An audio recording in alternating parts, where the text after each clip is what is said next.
Cool. So people are going to start piling in. And then I have I launch a poll before the tasting to get a feel of the audience. Okay. What the poll tell you? Oh, you're going to see the questions. Oh, okay. Oh, questions. Got it. Okay. More so, are people familiar? Are they down with OPP? Got it. Okay. I'm into it.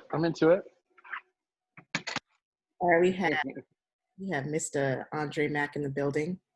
A couple people are still coming in. Hello, everyone. This is Cassandra from Sip Wine and Beer. As you can see, I have André Mack, calling him the wine godfather. I am not the wine godfather. Are you like in a basement in Brooklyn? No, I'm in our new office in Brooklyn. Okay. So. No basement. Okay. I'll give it a couple more seconds that everyone's joining in. Okay.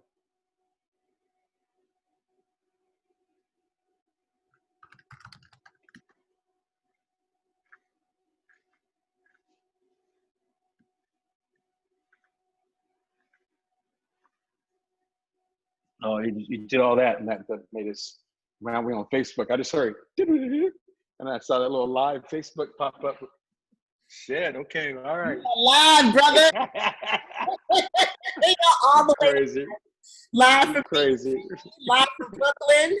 This is Saturday night. Welcome everybody. This is Cassandra Shag, founder of Sip Wine and Beer. This marks day one of the official SoCal lockdown, and I'm sure everyone has their wine, or I hope everyone has their wine, for Monday night's tasting with the phenomenal André Mack. I call André Mack the Godfather of wine. I was so thankful that he decided to join in, and he was like, well, they asked, so I said yes, and I thought I had this whole fancy video to get your attention, but I guess not. Thank you for joining us from Brooklyn. How you doing? I'm doing wonderful. I'm doing great. I mean, what else could I ask for? Good. You know what I mean? So we have the Sip family here. We are familiar with Maison Noir wines. We currently have the OPP Pinot Gris. We also sell your Love Drunk Rosé and the OPP Pinot Noir. Awesome. Before we get into the wines, how did Mr. get into the game? That's a very long story. I was watching old episodes of this show called Frasier, and that's really what got me into wine. And I wouldn't say like it was the idea like I would be doing what I'm doing now, but watching these old episodes of Frasier just kind of like really like kind of helped me break down wine. There was these two Pompous brothers. They talked about wine and they made fun of themselves in a way that just was comical. It's the reason why we love the show. But I always felt that like the greatest pretension for, the greatest foil for pretension is actually humor.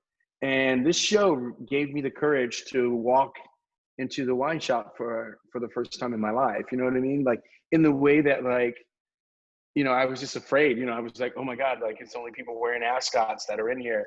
And, every time I walked by, there was no one who looked like me. And so I think that show just made it funny. Okay. And, and that was it. I watched the show. I learned a lot about wine, more than I thought I did in hindsight, as I started to go back and break down each episode. But like, at the beginning, it just, it gave me the courage to be comfortable and to laugh at it, to that it was all funny to me. And that was it. I had no problem walking in the store and, somebody's talking to me. I'm like, hey, I got $12 to spend today. What are you excited about? And that's really how all of this started. And, and then, I was working, I waited tables for a very long time, all throughout college. And, it was always that thing, which I think which is with most waiters, right? It's like they're going on to bigger and better things, right? This is not their job. This is not their career. And, I was, the time had come, I was going on to my bigger and better thing. And, that was working in finance at Citicorp. And when I got there, I was just like, wow, like, yeah, okay, maybe I get to be off at 7 p.m. Maybe I'm not working holidays and weekends, but man, this sucks, right? Like, I mean, you just kept saying, like, this just can't be what the rest of my life looks like. You know what I mean? I was just like, I just refused to believe it. I was like, wow, is this it? Maybe I didn't stick around long enough either. I was there for about 2 years, but I was like, oh my God, like, I mean, I can't. And so I remember, Citigroup actually merged with Travelers Group, and that's why it's called Citigroup now. And Travelers was an insurance group, and they had their own investment arm, Solomon Smith Barney. So they were going around to people's desks asking if they wanted to leave and take severance. And somehow, some days I'm like offended that they didn't feel that I was a valued employee, right? That they chose me to come around and ask. So I was like, but when they asked me, I was like, oh shit, right here. Wait a minute, I'm not getting fired? No, but you're gonna pay me for 6 months? Shit, right here, I'm out. And that was it. And I left. And for the first time in my life, it was like, you had this money coming in, and you were like, but I don't have to show up at work. I mean, this is crazy. And so, there was no rush to get a job. I was still trying to figure out what I wanted to do. And I spent most afternoons, taking little naps. But like on one of the channels, I can't remember what it is, but it's not UPN, but it's like that channel. It's like Pix, or, it's like the local channel, and they play back to back to back episodes of the show Frasier. And I could never find the remote. I mean, Frasier was like on prime time, right? Like on like Thursday nights. Like I never watched it on Thursday nights. I just watched it. We're only watching the reruns, And so that was my thing. He used to be on Cheers. I can't think of the main character's name. Yeah. On Cheers. Yeah, his name is Fraser Crane. Okay. But yeah. So he used to be on Cheers. Cheers spun off. That's when they used to spin off shows. I guess they kind of do it now, right? Yes. Blackish, Mexish, yeah. So I was like, okay, I will. So I was watching the show, and that's kind of it just got me involved. I mean, it got me to go into a wine shop for the first time and to really invite wine in my life. And never once did I ever think that like it would be a career for me. It was just more like they were having fun. I wasn't really having all that much fun in my life, right? You know what I mean? Like, this is a job that I thought was going to be the best, and it wasn't, and I quit. And I did have money, I had some money coming in, but, I still was feeling sorry for myself, right? And, and so it feels like, and so I think sometimes when you're in that position, you'll see things, you're like, that's what's missing from my life. Maybe wine will make me happier. And so I quit and took that job, and that was it. And then I decided that, what, I was going to go back to restaurants. Like, that's what I knew. And I was still trying to figure out some things, but it wasn't until I realized that like there was a thing called a sommelier in a restaurant. And that like blew my mind. And I was like, after that, it was like, all right, this is what I'm going to do. And, that was kind of really the start for me. I like every waking moment, I talked about wine. I read about wine. I convinced all the other waiters to go to lunch with me so we could buy more bottles of wine to taste. I feel sad for some of them because a lot of them got fired coming back to work drunk. You know what I mean? Like visibly drunk. So like it was just like wine was just like this cool thing for me, and you could never learn anything. Like you could never learn all of it, right? It was just like it was forever changing. It was vast, and it was just so cool. And then when I realized that there were jobs within the restaurant industry to do that, I just, that was a track that I said, you know what, that's what I'm going to do. And, I did a whole bunch of shit. I worked at some steakhouses. I worked at restaurants that didn't have anything to do with wine. I worked at Red Lobster. I worked at a lot of shitty restaurants too, and then I got a chance to work at the Palm Steakhouse, which had a decent wine list.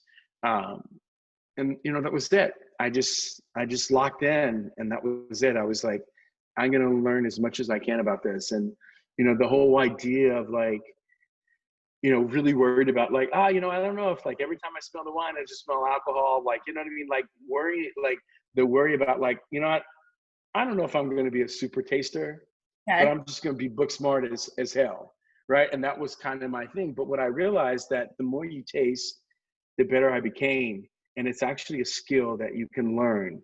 Yeah. Granted, there are people out there that are gifted and talented tasters, but this is really a skill that you can acquire by tasting wine.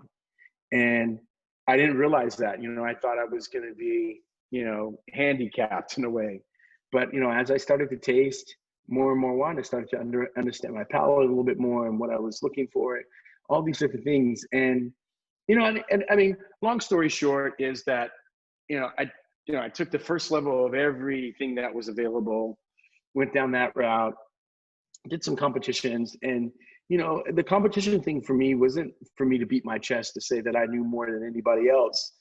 For me, it was more about, do I actually know this shit?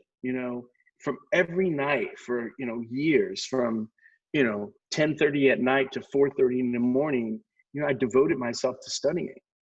And if you don't use it, you kind of lose it, kind of thing, right? Like no one was walking into San Antonio, Texas, asking for Sancerre, right? You know what I mean? But like, did I know what it was? So it's like all these kind of different things, and competitions were a way for me to really be able to compete against myself to see if I actually knew the stuff that I believed I did.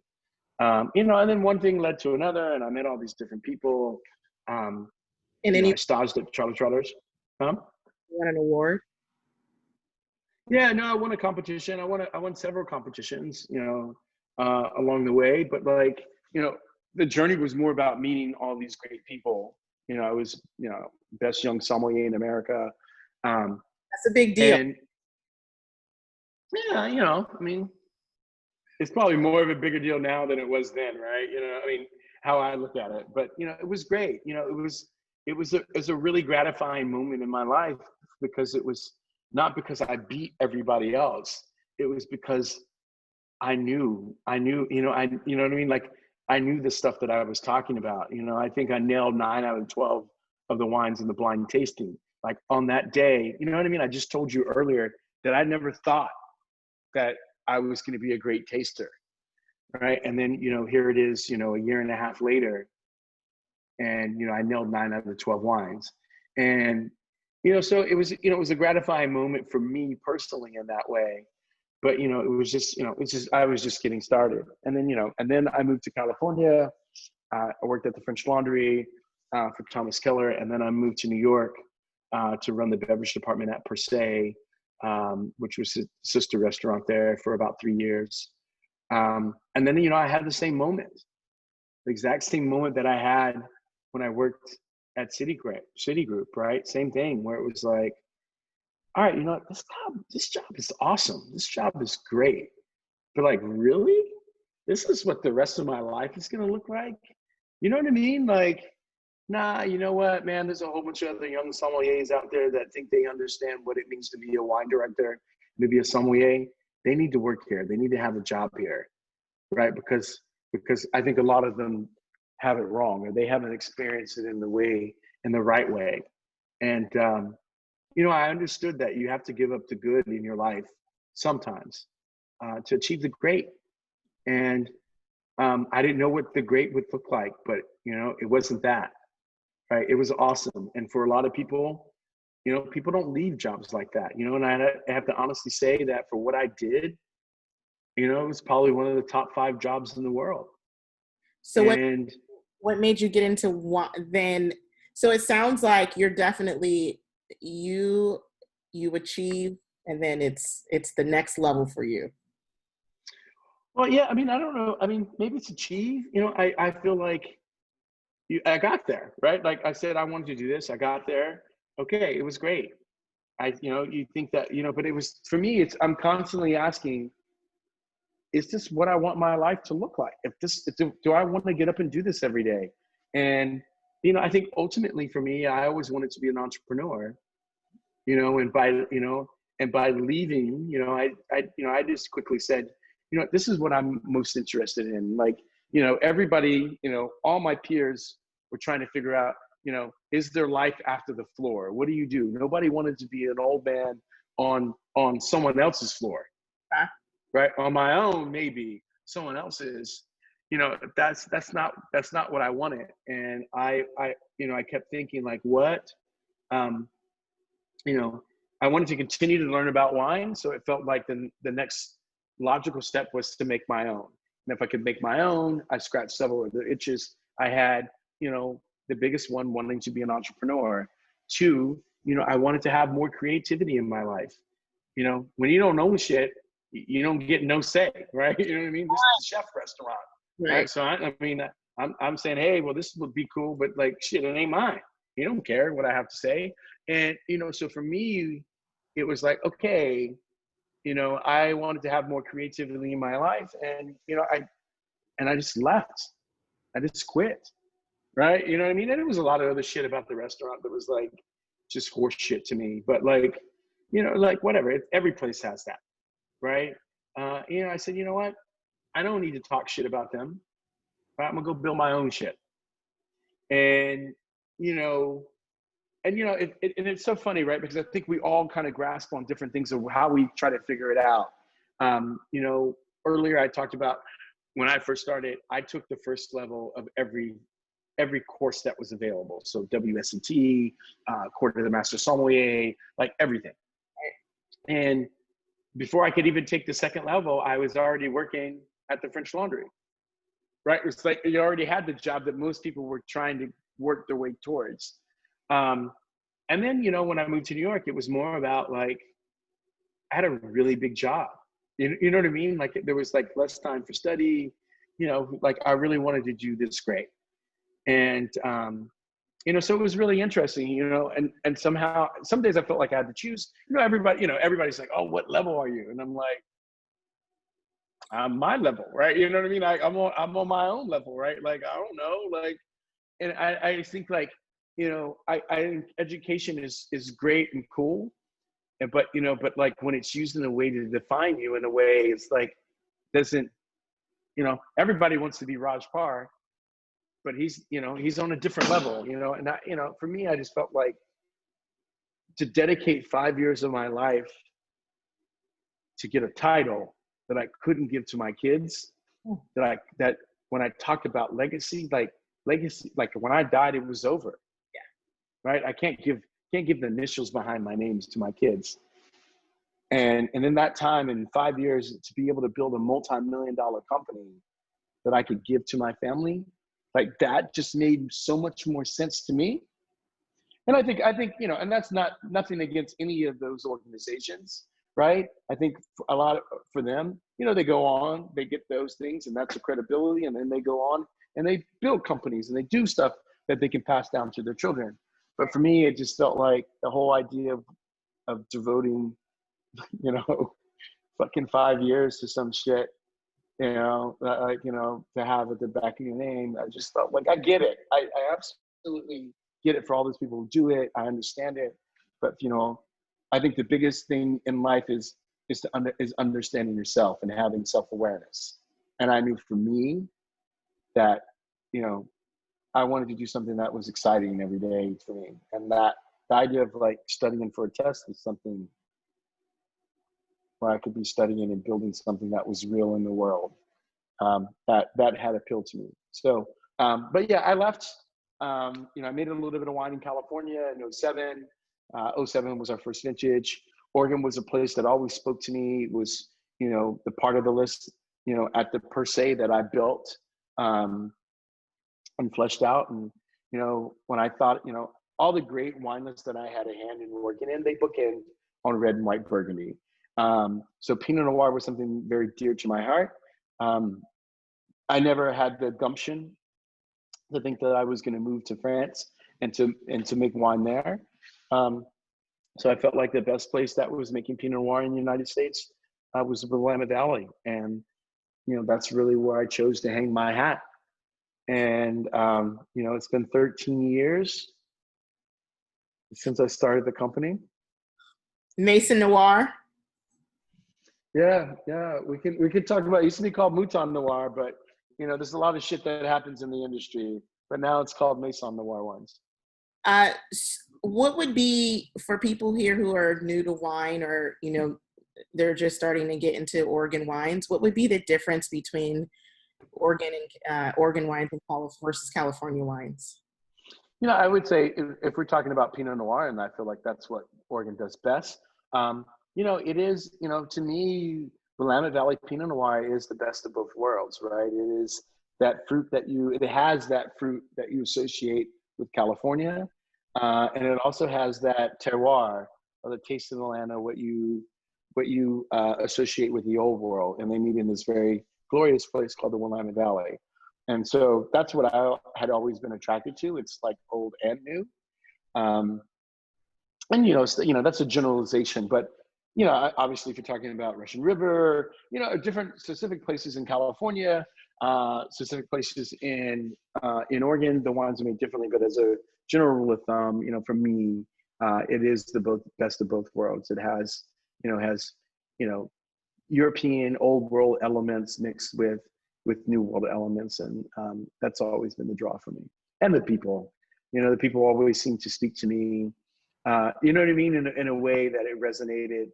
It wasn't, Napa, and there's pockets in Napa, but there's also pockets on the other end of Napa where it's multi-millionaire. It's kind of the Las Vegas of the wine world, if you would, in some instances. And for me, I wanted to be in a place that had less distractions in that way. So I'm going to launch a poll, because we're about to get into the wine, and I need to know what the Sit family is drinking tonight. We have OPP. Yeah, you know me, Pinot Gris. We have the Pinot Noir, and we have the Love Drunk Rosé. So let me know what you are sipping tonight. And then also let me know, rate your own wine knowledge, because when we go through these wines, we're talking about wines from Oregon, which is vastly different from California. And then the third question is, are you done with OPP? Which is other people's Pinot Gris and other people's Pinot Noir. That's right. So question, let's jump into OPP Pinot Gris. Mm-hmm. Why did you call it OPP? We started making Pinot Noir first before we made Gris. So the name really originated from the Pinot Noir. When I first came to Oregon in 2007, it was through a good friend of mine who was a movie producer here in New York, and he was a friend of the restaurant, and he started to buy up some of the great vineyards in America. And that's really kind of how this all started. He bought the Occidental Vineyard down in California that Kistler made famous. Then he bought Seven Springs Vineyard in Oregon that everybody made famous. And then he bought a great parcel of land in Santa Barbara that used to be called the Tempest Vineyard. And that's really kind of how I got my start. And when we came out, we were making. So he bought these vineyards, but he didn't. And these vineyards before they only sold fruit. They didn't have a winery associated with them. So he bought these properties. And so when he came down, he didn't have a place to make his wine, a physical winery. And so we leased space in another winery in Oregon, and that's kind of where we started. Seven Springs is really expensive, one of the best and most consistent vineyards in all of America. And so the fruit comes with a price tag, and it was really expensive. I think at the beginning we produced 2 barrels of wine, so right around 50 cases plus or minus. And it was the first thing that I had worked on from Oregon, And, so the wines were really expensive. I mean, my deal, I had different kind of deals and different things that I made, you know, my friend was the benefactor. So basically, he fronted all the money for me to do this project. What I really realized too, great business lesson, if you don't have skin in the game, you're the last person to get paid if you ever get paid. So keep that in mind. And so it was interesting, some of the wines were expensive when we finally got them to the market. We sold out quickly. Top restaurants in the country bought them. And, I still had to pick up bartending shifts, to pay the mortgage. And, I realized at that point that it was, that it was still a hustle. It wasn't, it wasn't a legitimate business. Yeah, I had an LLC, I had all the things that made it real.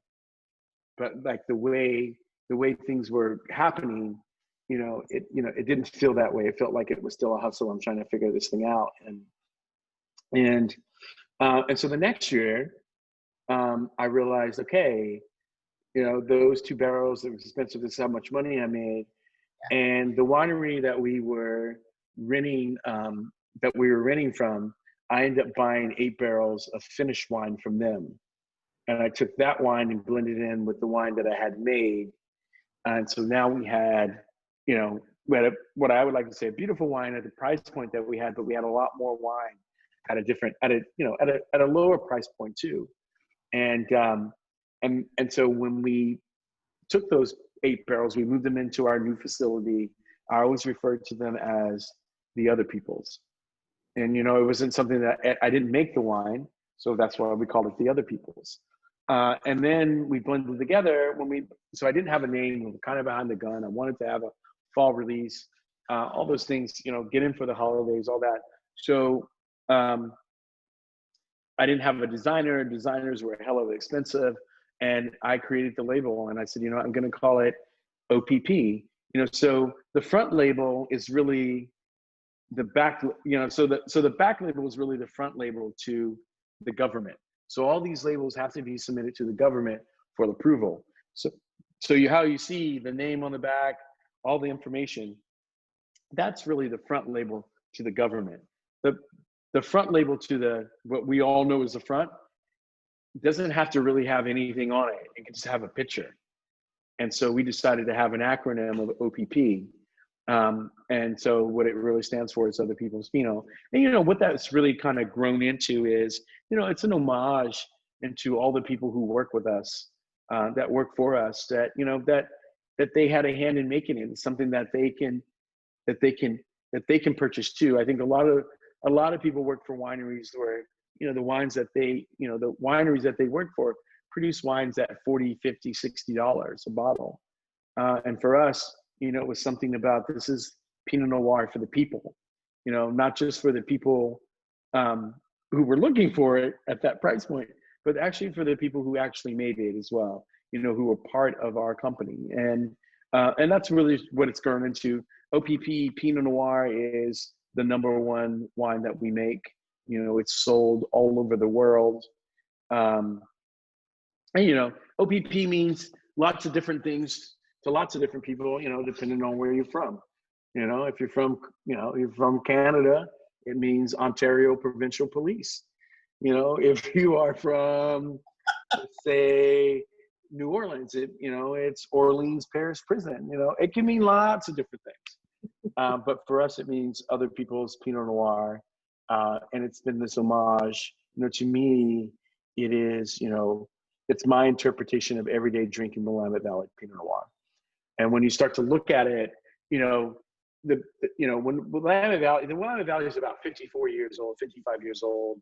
And, Pinot Noir was something that they made, but they had a pact together. All the producers said, we're going to put our best foot forward and we're only going to sell our best wines. And, the knock against the Willamette Valley Pinot Noirs for a long time was like, shit, these wines are expensive. And you start to look at it and you say, well, aren't they trying to make Burgundy anyway? But like for $10, $20 more, I could buy Burgundy. Why would I buy this? And they stuck to it. And what happened was, and there was a shift where, there weren't really many Willamette Valley Pinot Noirs under $20. And A to Z was a brand that really kind of exposed that. And the reason why there weren't many on the market is because that's what they were drinking in the valley for themselves. They were keeping it for themselves. And for me, I wanted to speak to something that I knew. I worked in restaurants. The revenue center for restaurants are wine by the glass programs. And I wanted to make, specifically wines by the glass for restaurants. This is how our company started. So now with wine, the last one we have is Love Drunk, which is one of my favorites. Love Drunk is our rosé. First vintage was in 2009. What makes the wine unique is that it's mainly Chardonnay. It's mainly a white wine, and it's blended with about 23% Pinot Noir. Everything's vinified separately and then blended back together. So it's not a byproduct of a wine that we make already on the market. Everything about the wine has always been intentional. We've been on 2009 is way before any type of, yes way rosé, any of like rosé all day kind of thing was happening. So it's been interesting to see a category grow like that. If you look at, rosé as a category, it's larger than wine as a category, and in its popularity. And so aside from wine, what else do you dabble in as an entrepreneur? I do a lot of shit, man. Probably too much some days. I think for me, it's always been as an entrepreneur, trying to put all your passions together. You know what I mean? Like being able to line those up. I started in restaurants. I have a love for restaurants that will never end. And for every A that I got a half pound of crab legs from Red Lobster, right? You know what I mean? That was my shit. You know what I mean? And so food has always played this role in my life, and going out to dinner was always this thing that was just so special. And then end up working in them and then understanding them and then it being a part of the culture. I met my wife at a restaurant. My wife wrote a New York Times best-selling book about working at Per Se when we met. And I always wanted to return to restaurants, and definitely something as, as legendary as the restaurant landscape in New York, just to be a part of it, like to be able to say that I worked in it was one thing, but also to be able to say that like I had a place, was something that was always like lurking. I was on a 13-year hiatus. I spent a lot of time in restaurants. I just wasn't working in them. For the last 10 years, I've gotten on a plane almost every single day to go travel, to talk about my wines, to go make my wines. Every Monday I got on a plane. And so, I got to spend a lot of time. What was different, my experience about being in restaurants is that I had to pay for it now. Before everybody wanted to take me to dinner.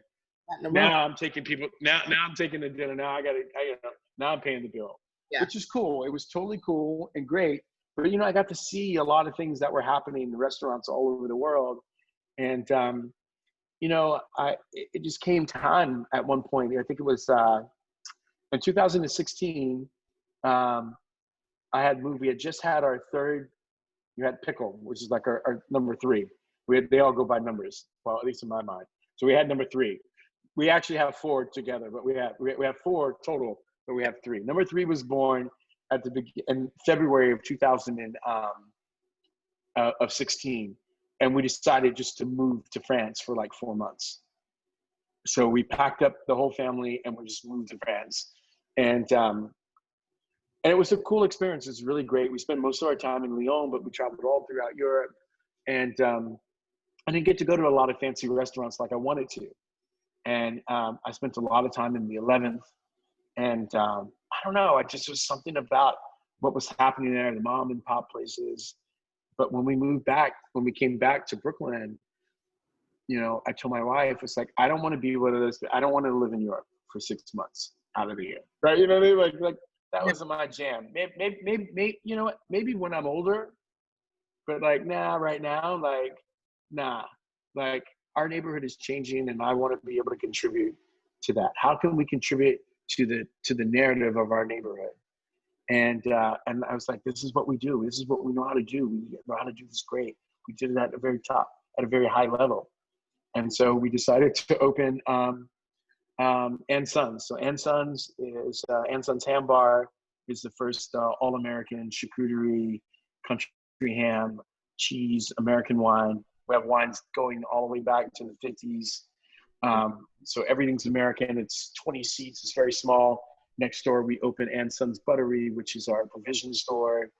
Just basically everything that we do at the ham bar you can buy and reproduce at your home from our thing. You can get sandwiches during the day. I bought a wine shop called Vineyard on the same street about 6 blocks down. So it's 200 square feet wine store. So just kind of like, some of our personal stuff, favorites. It's like, all our friends. It's a way for us to be able to support all of our friends that we've known over the last, 20 years. And then, during the pandemic, I read all this stuff about like, there was more bread making than baby making. I was like, well, shit, I need a bakery. So in July we signed a lease, and only because our ovens are on back ordered, that the bakery will open in like mid-January. Wow. But we already have people baking bread out of there already. So we're baking like, more, I would call it pastry bread, but like, like brioche and stuff like that is coming out already. And then we just moved into this office on the 20th of November. So but the first half, like over here, so they're going to do a little bit of construction, but it's, I grew up in San Antonio, Texas. So did a lot of time in Texas. And so we're opening a little breakfast taco, Austin style breakfast taco place, like right out front here. Wow. So bone broth, cold pressed juices, Topo Chico water, and like tacos till they run out. So that's a lot. It's crazy shit. I got a graphic design company. We do graphic design for a whole bunch of people. We do all kinds of shit, just like stuff that like is really fun. It's still fun for us. But yeah, we do quite a bit. So it's been fun. And, the pandemic is weird because, it made me, I felt like it was supposed to make me slow down, but it actually probably really didn't. Yeah. And, it's like, those moments where it's just like constantly turning over, like, okay, like what's next? Like, what can we do? And then right next to here is a restaurant space, like right on the other side. So in our backyard, it's the kitchen. So we've already planned that we could put a door there and walk in between. I've looked at the space several times. The woman called me and she said, I think we should work this out. She goes, my soul tells me I should rent to you. Might be right. So, it's been good. It's all everything that we do. So and Sons Hospitality Group is basically all down one street. Wow. That bookend. So our family brownstone is like 45-second walk from here. So it's all on one street. And that's kind of what I've been building. This year was interesting because it was like, all right, I'm going to travel 3 days. I'm going to travel. It was Monday, Tuesday, Wednesday. I was going to travel for Maison Noir Wines, and I'll be back so I could be on the floor Thursday, Friday, Saturday, Sunday to work service, right? And that's how that was supposed to go. And so we had started it up. It was starting to work, and then COVID hit, and then so I've been grounded in a way, and so I've just been really trying to like figure out other stuff. Like we've been working. I got a couple more video games coming out. Wait, what? Oh, if you go on your phone, I made a video game. It's called the Wine Bottle Flip Challenge. I just do dumb shit, right? You know what I mean? Like, it's like, like I always like, why do people like, be on the train and people or on the train, plane, whatever. Like people are like paying like Candy Crush. And I get it, right? It's escapism. And I thought like, what kind of like, okay, so I would be attracted to escapism that spoke to me directly. So if it was wine based, I would do it. If it was food based or restaurant based, I would do it. And so, the first game that we did was called the Wine Bottle Flip Challenge. And so it was just, you were just flipping a bottle of wine on different stages. Of course, you start with OPP, and as you would collect these coins, you would have money in your wallet. Not real money, but like money. And you could unlock other bottles in the cellars that you could do the same shit. It's dumb, but like the idea for me is like it wasn't never to make money about it. To me, it was just like more like I want to prove to people that like you can do whatever you want. Like just because it's the wine business doesn't mean that it has to be this way. And the fact that like this is how I think about wine. I make T-shirts, which is like this crazy. Most of the designs I did over a decade ago. Like we have one dedicated guy that comes in every day to make the T-shirts. Like that's his full-time job, right? You know what I mean? So it's like this idea that like we have that wine has to be this thing.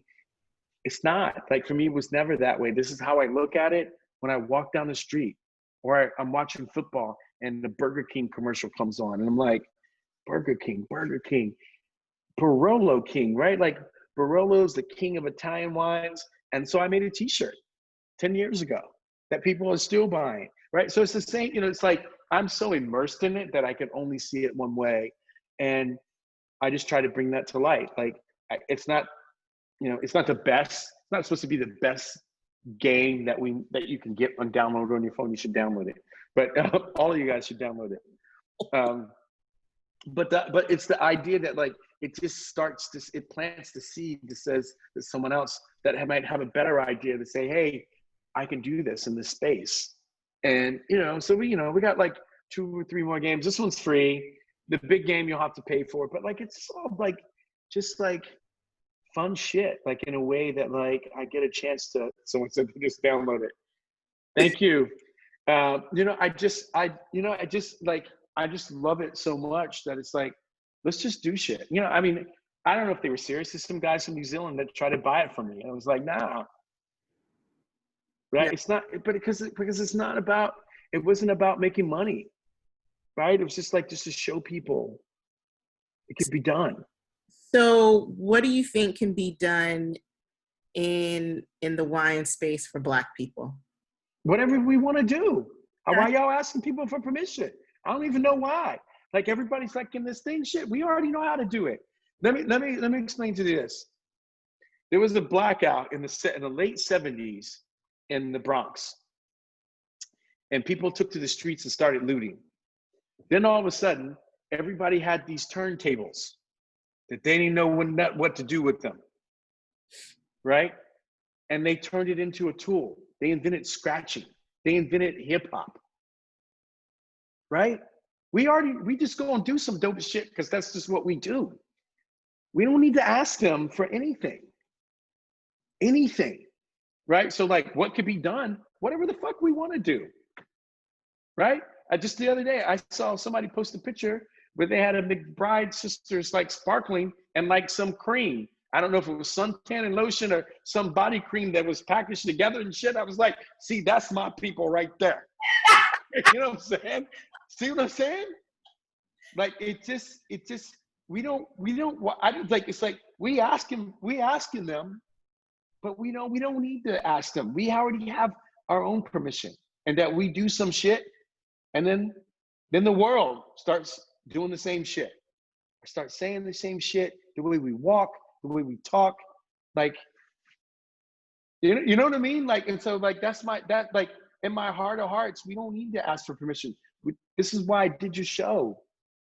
We don't need anybody else. We're gonna build our own table anyway. I mean, it'd be great. Like, I mean, it's great if we acknowledge it's great all this way, but it wasn't. And think about it. Hip hop is $1 billion business. And it's not just because Black people listen to it. Right? And so we're just all starting. This space is for everybody. We're gonna make our own space. We're gonna talk about wine the way we want to do it. And nobody can say anything. That's just how we do shit. Right? And that's truly, honestly, how I feel about it all. Right? I feel like when you know, for me, I want it to be, I want it to be good, right? I wasn't trying to be the first this, the first this. I wanted to be good at my job, right? I want to be good what I was passionate about, because then I felt like that was a way of how you broke the rules, right? You learn, you climb the ladder, you go to the top, and then you learned as much as you could, and you didn't have to. But we live in a world now that's not necessarily true anymore, right? Because of avenues like this and social media, that we can build our own tables and our own fucking stadiums, right? You can do that, and that's what I'm most excited to see, right? And from everybody, all of you that are on this thing tonight, it's whatever you want to build it, whatever you want to build, and that goes for life in general. You can build whatever you want to build. You just got to believe in it. With all the things that you have going on, like what is your team like? Like what are the What do you mean? This is like, well, at the beginning it was just me. Okay.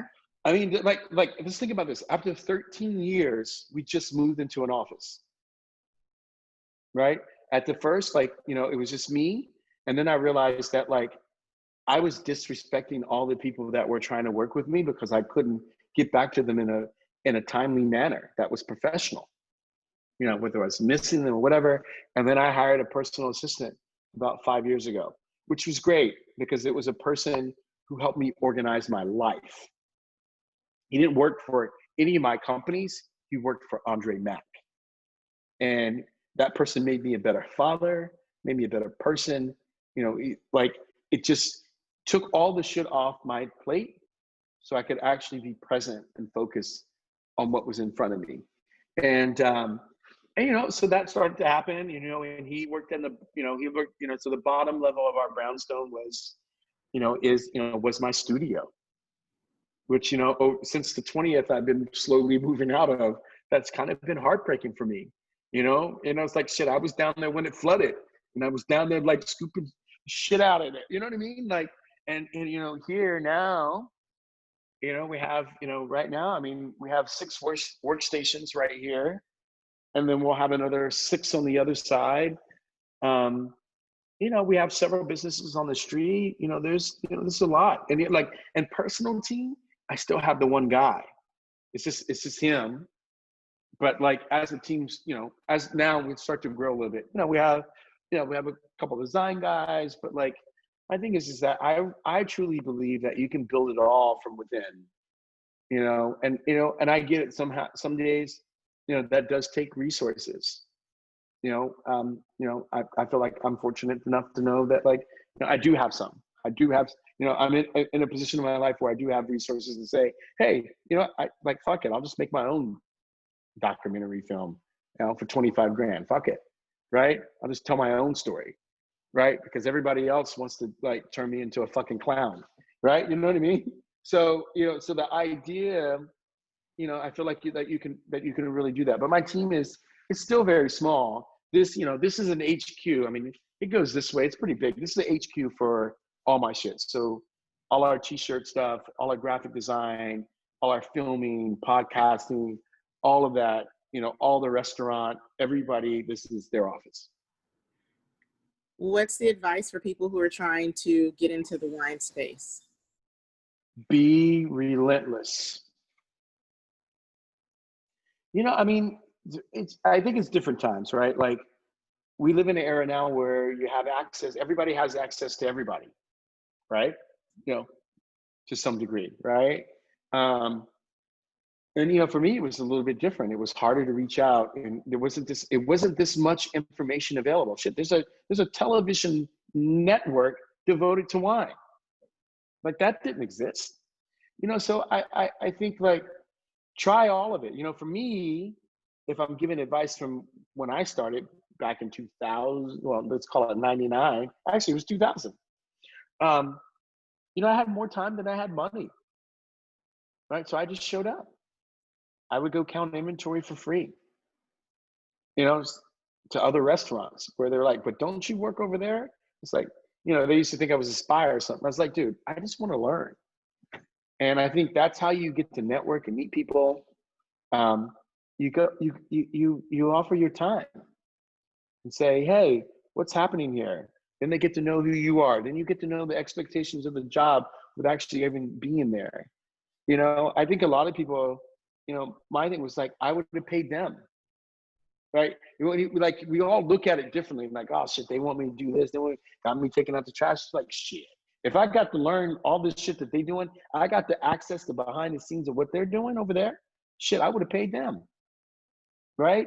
And that's what it is. Having the knowledge and to be able to know how those things, some of those things work, were like some of the greatest things. And like, if you like, so you're not like, you don't want this bad enough that you would sacrifice a couple of months or weekends, or like what, going to the movies? Yeah. Right? You know what I mean? Like, it's the same shit. Like, so you just paid $30-something to go to the movies to pay and watch someone else achieve their dreams instead of investing that in yourself.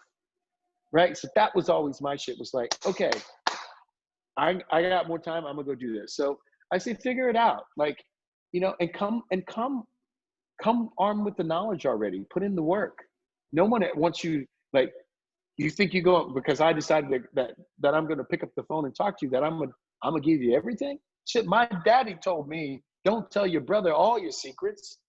Shit, you know what I'm saying? Save something for his ass when he try to run up on you. You know what I mean? Same thing, same shit, right? Like, I'm just supposed to give everything I know to you to tell you how to run your shit. Spike Lee movie. Yeah, I feel like we're in a Spike Lee movie. I'm serious. I am so serious. André Mack, like all in one. I'm like, I've heard these things. You have to, you know. So my thing is like, you know, come prepared. You know, that though, you know, I get a lot of talk about like the mentorship and mentee, and it's like, I'm never gonna sit down and say, hey, you know what, today I'm gonna tell you everything I know about this. It doesn't work that way. It's fucking Mr. Miyagi. And I don't know how young y'all are on this. Go watch Karate Kid, not the J.D. Smith shit, the original Karate Kid, and you start to understand. You start to understand that, like, you gotta do the work. I just can't sit down and tell you everything I know, or would I ever expect any mentor of mine to do that. You go do the research, and then you present the question to them to show that you did the research, and this is where you're stuck. This is the question that you're asking. I would just say, you know, just there's a world of information out there. Get in where you fit in. If you know, for me, I worked in restaurants. If I lived in California, every single state has a winery. They make wine. If you live close to them, go call them. Go drive down there first. Go pay for the tasting. Go check the place out. And, you know, and then think about it, how far it is. Go work harvest for free. Even if it's just 1 day, 2 days, 3 days, get them knowledge. It's free out there, right? It's free. They're just giving away free game, right? Just by you having experience and being able to see what it looks like, to know if it's for you. And just put in the work, man. You know what? Like I'm gonna get off this call. It's gonna be about 10 o'clock. I'm gonna still be here till about 4 a.m. Right? I just, you know, like, for me, like, everybody thinks, and that's just me. I'm not saying everybody has to be that way, but, you know, just like I don't sleep a lot, I don't need a lot of sleep. But if you need a lot of sleep, get a lot of sleep. But it's about what you do when the hours that you're awake. You know, even if you have a 9 to 5 and you're trying to look to do something else, you know, come home, do your shit, you know, cooking dinner, whatever, eating dinner, make chores, everything's done. And then, you know, instead of saying, oh, kicking your shoes off and watching Jay Leno or whatever his name is, Jimmy Fallon, you crack a book open, or you work on you. You can't give everything. You got to, like, it's that whole thing where they say, when you get your paycheck, you got to pay you first. And people are like, what? Shit, I ain't got no money to pay me. I got to pay these bills. But it's like this whole thing of where it's like, you got to, what it's really saying is you got to take care of yourself. You got to make sure that you get paid, you save. If you give it, you know, that was the main reason why I left working at Per Se. I gave everything I had to the chef. And I started to realize that, like, I didn't have anything left in the tank for me. And that's even just a daydream. There was no room to even dream of what I wanted out of life for me, because I gave everything to this guy. Shit, and what I think, like, he's He's going to give me a piece of his company. He can sell the shit and I don't get nothing.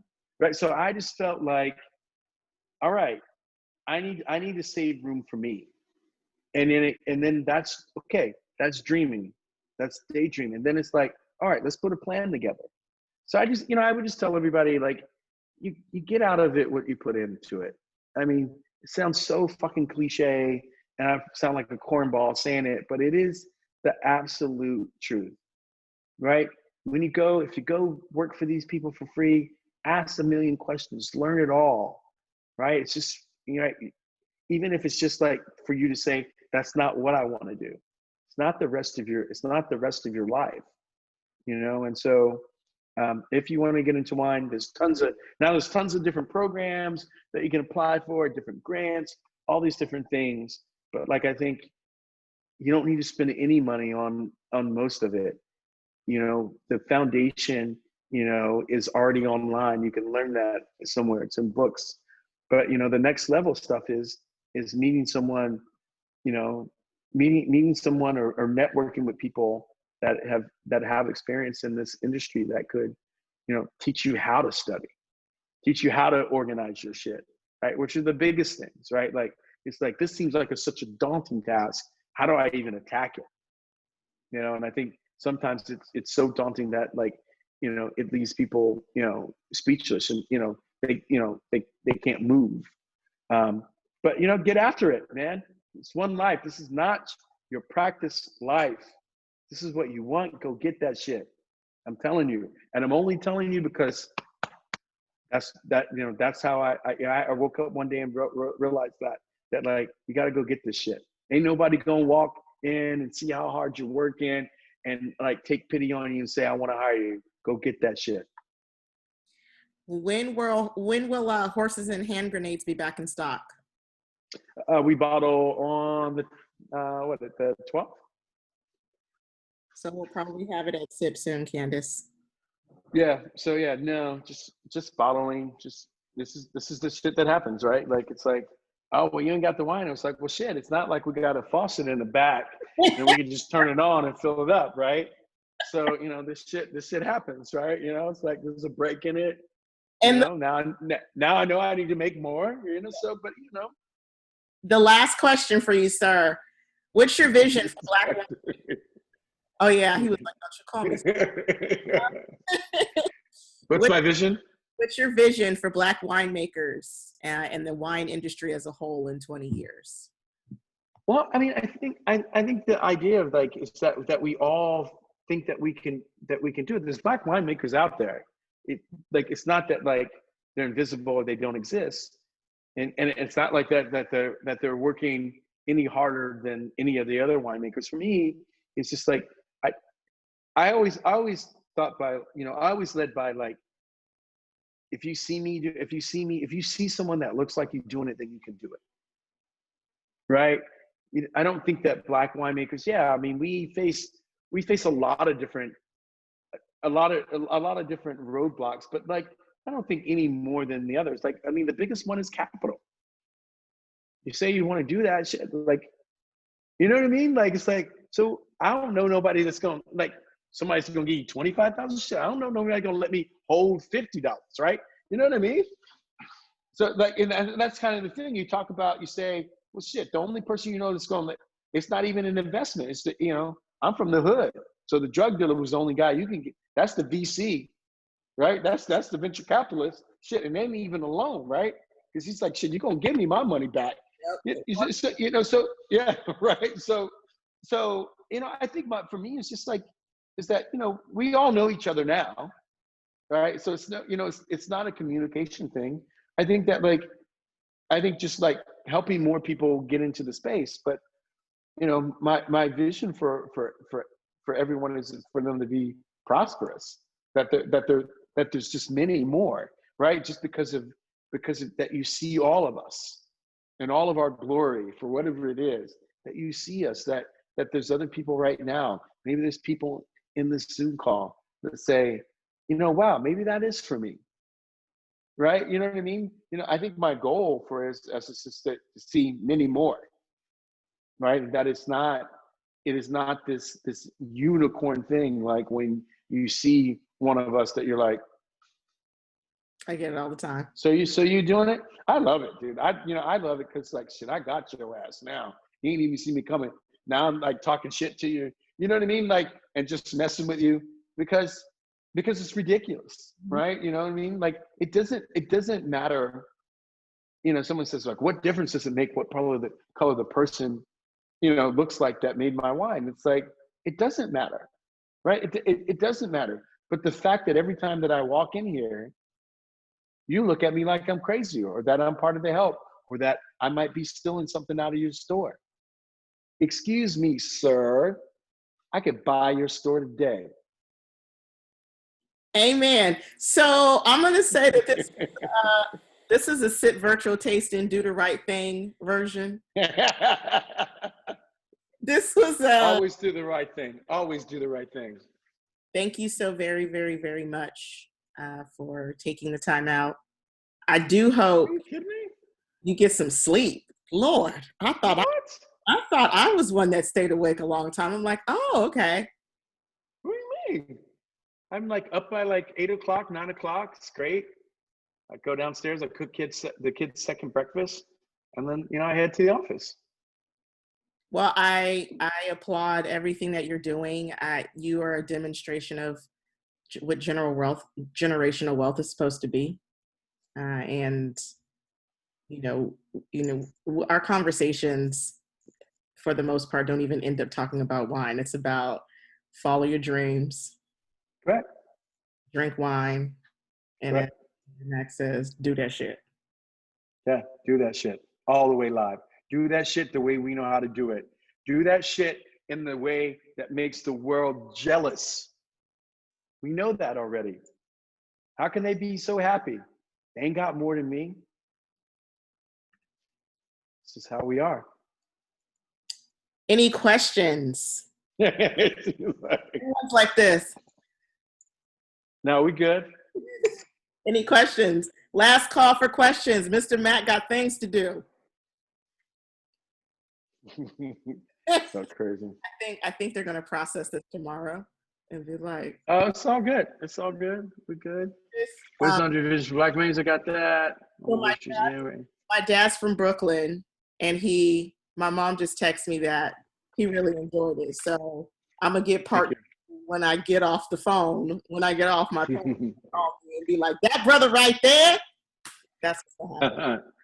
I'm from the Willamette Valley in Oregon. I have a house in the Dundee, which is about 24 minutes. I'm sorry, 24 minutes outside of 42 minutes outside of the Willamette Valley, outside of Portland. So I saw someone say, "Can you say what part of Oregon you're from?" That's where I'm from. Yeah. Okay. And do you have a wine club? No, we don't do a wine club. You know, I feel like we sell bottles, and you know, all the wines that, you know, I've been making all the wines for the last, you know, 9 years. So it's nothing really new. We make enough that they're generally around. But, you know, that being said, we're going to be making some wine club wines, which should be just some cool stuff that I'm interested in. Probably be limited in availability, but that, you know, that's hot off the press. That's a hot take. I haven't said that to anybody in the world except to all of you that are right here. So there will be a little something happening here, you know, within the, you know, the spring releases here. So. Thank you again. I appreciate you. Signing off. All right, I see. So when is the COVID releases? That's happening too. See, y'all didn't said too much. Y'all like, I got the COVID chronicles coming. All right. See you guys later. Have a good one. Bye. Cheers. Thank you, all of you guys. Thank you so much. I appreciate it. Thank you.